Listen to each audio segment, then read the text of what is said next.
It's Wednesday, May 20th. We are halfway to Friday, Bulldogs.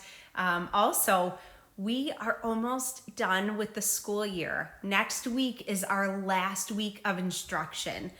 Make sure you are keeping up with your assignments in this class and all your classes. After next week, if you have everything done, including the one assignment I'm going to give you next week, then you are done. If you're not done, you're going to be working in June, okay? So make sure you're keeping up with things. Get your work done now so that you can be done at the end of May. Today, we're going to review some of the topics from Monday's lessons, specifically how to graph linear inequalities into variables. We are also going to talk about a quick little shortcut you can use when determining which side of your line to shade on, and then we'll get some more practice in. At the end of the lesson, there's a short lesson quiz in a Google form that I would like you to complete for me, and that will wrap up today's lesson. Your assignment for Friday is going to be to make sure that you have completed the lesson check quiz from Monday and today's lesson check quiz. Okay, let's do this. We're going to start by graphing the inequality 2x minus y is less than or equal to 5. And as we learned on Monday, the first step is to turn the inequality into an equation and graph the line that goes with that equation. So I'm going to rewrite 2x minus y is less than or equal to 5 as 2x minus y is equal to 5. Now, before I start graphing, I need to put this in graphing form. So I'm going to subtract 2x from both sides, and I'm going to divide through by a -1, which will give me y equals a positive 2x minus 5. This is the line that is a part of the inequality graph I'm going to be making. And so my first step is to graph that line. If I am graphing a line, I need to identify my slope, which is in front of the x term, and my y-intercept, which is a -5. This means I'm crossing the y-axis at a -5, and my slope says go up 2 and over 2 to find any new points. So I can go ahead and draw in my line, and now I need to decide whether it should be solid or dashed. Remember, for that decision, we need to take a look at the original inequality symbol. Since it's less than or equal to, points on my line will be included, so this line should remain solid. If it was supposed to be dashed, I would go back and erase little parts to make it look dashed. Now I'm going to try test points and shade. I'm going to pick a point on either side of my line and test it out. Remember my favorite point, 0, 0. I'm going to use that point, and let's try the point 3, -2. Testing the point 0, 0, I'm going to go back to my original inequality. 2 times 0 minus 0 is supposed to be less than or equal to 5. So 0 minus 0 is 0, less than or equal to 5. Is that true? Yes, it is. Let's test my other point. If I take 2 times 3, which is my x value, minus my y value, which is a -2, be careful of your negatives there. I'm looking to see that it's less than or equal to 5. So I have 6 minus a -2, which becomes plus a +2, less than or equal to 5. 8 is not less than or equal to 5.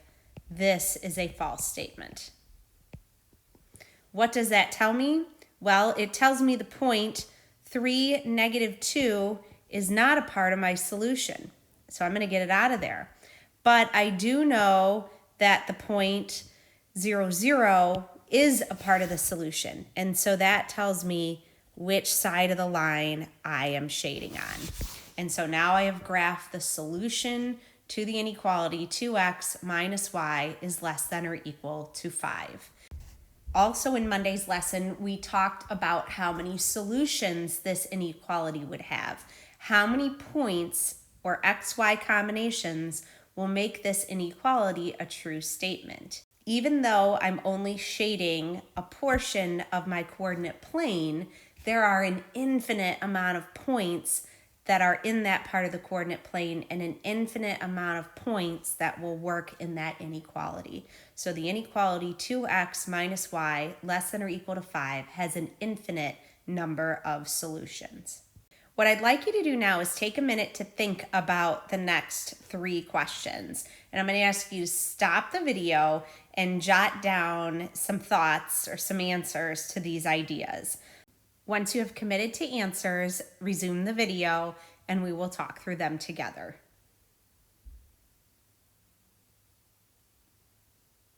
So the first question says, what is the minimum number of points needed to test in order to know which side the solution falls on? Remember that when we are graphing the solution set to an inequality with 2 variables, we start by graphing the boundary line. So let's say this is our boundary line for an inequality written in 2 variables. The next thing we do is we pick test points.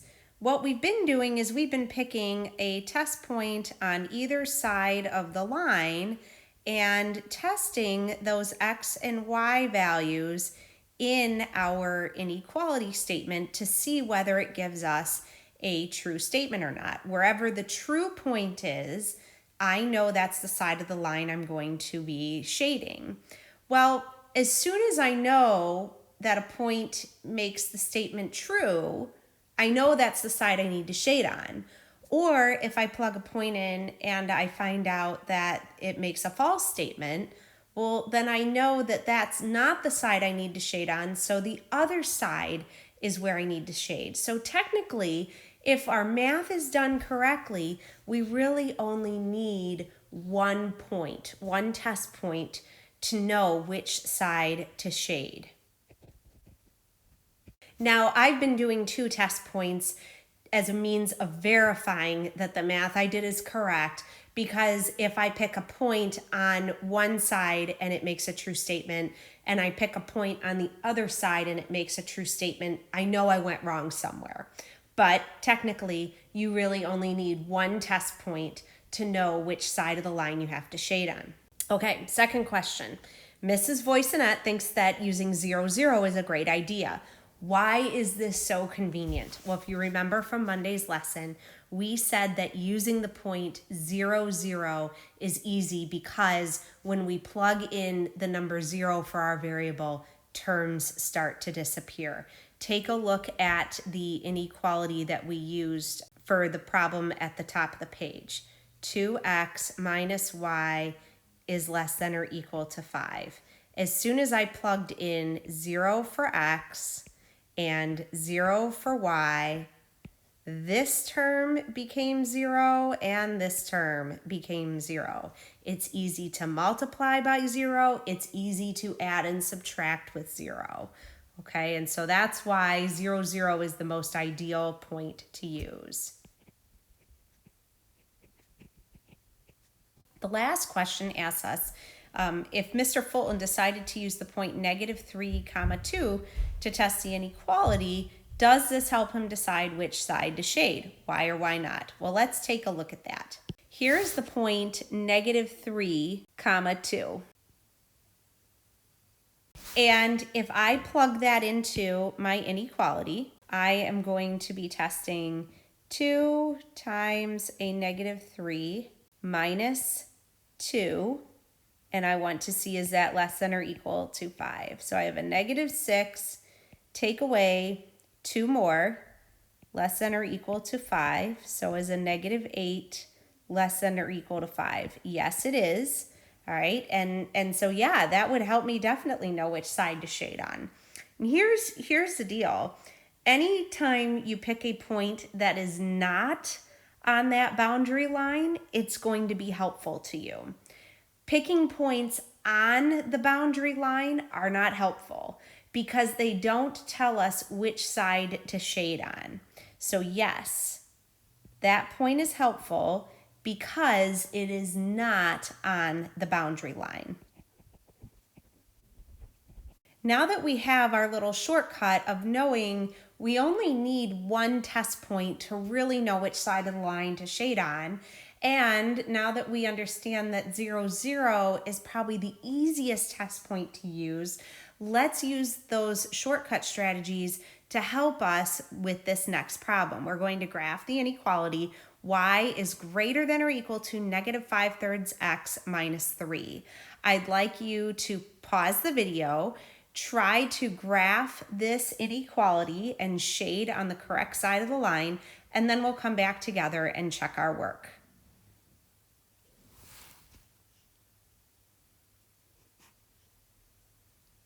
All right, let's see how we did.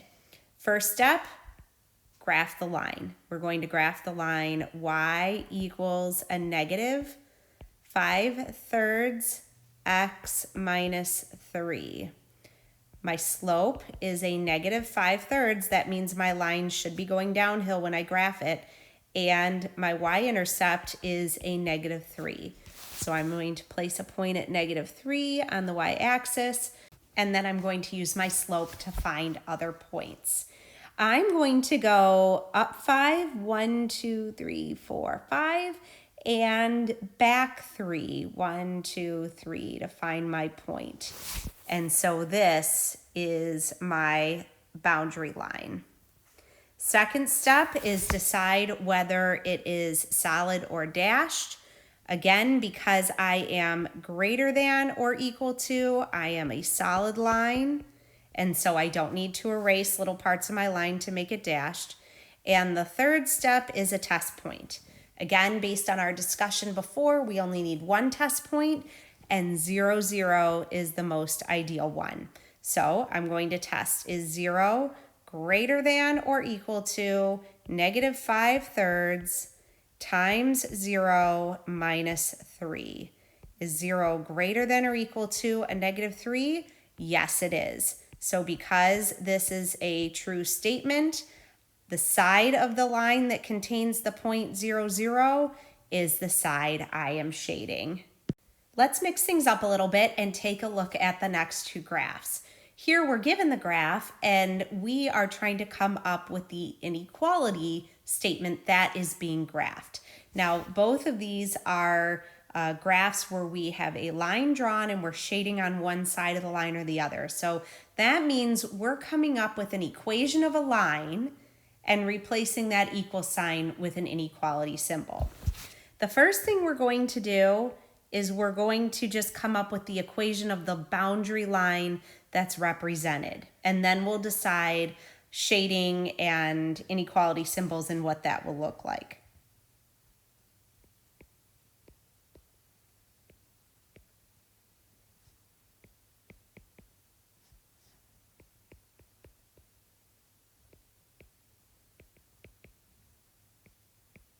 If I'm writing the equation of a line, I need the slope and I need the y-intercept. For this first graph, my y-intercept is a negative 1.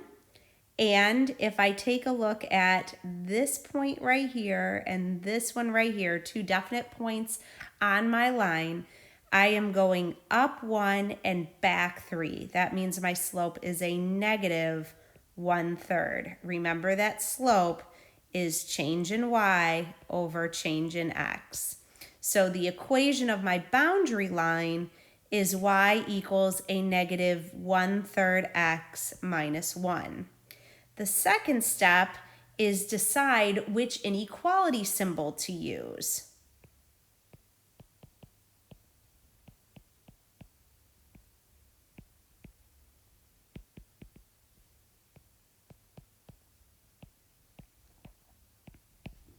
So when I take a look at the line here, it is dashed.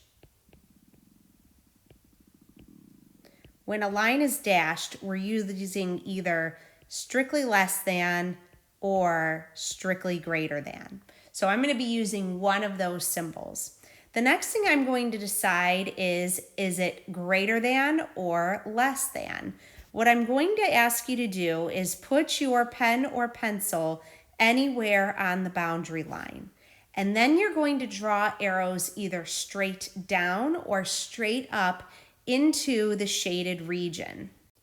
If you had to draw arrows straight down to the shaded region, then we know it's y is less than the line -1/3 x minus 1.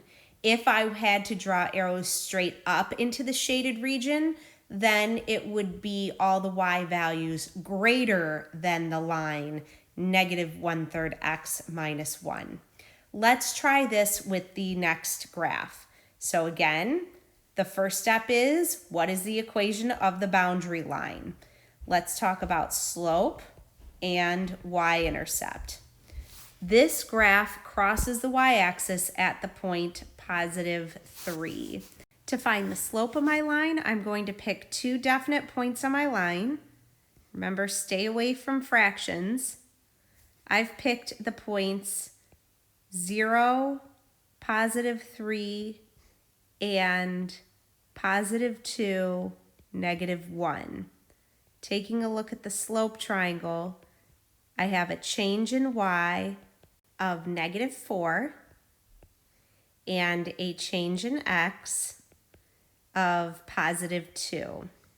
This means that my slope is a -4 over +2, which is a -2.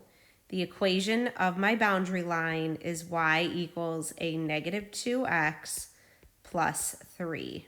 Now we need to decide which inequality symbol we're using based on if the line is solid or dashed and which way the graph is shaded. This line is solid. That means we are going to be either using less than or equal to or greater than or equal to. To test which one it is, I'm going to take my pen, place it on the boundary line, and I'm going to draw arrows either straight up or straight down into the shaded region. So here are my arrows being drawn into the shaded region, and to do that, I have to draw them straight up. What that means is that I am shading all of the y values greater than or equal to the line -2x plus 3. And that's it for today's lesson. Here's what I need you to do for me. Stay focused, and I need you to go complete the lesson check that is included with this lesson today in the lesson tab. It's just a couple quick questions for you to answer so that I know you're watching this video and understanding the content. If you have any questions, please feel free to drop into one of my student support sessions or send me an email. Once again, remember that the end of the marking period is near, so make sure you're spending time getting yourself caught up in this class or any of your other classes so that at the end of next week, when new instruction is finished, you are able to be done and take a break. I hope you guys are all doing well. I miss you. Go get that lesson quiz finished. May the force be with you.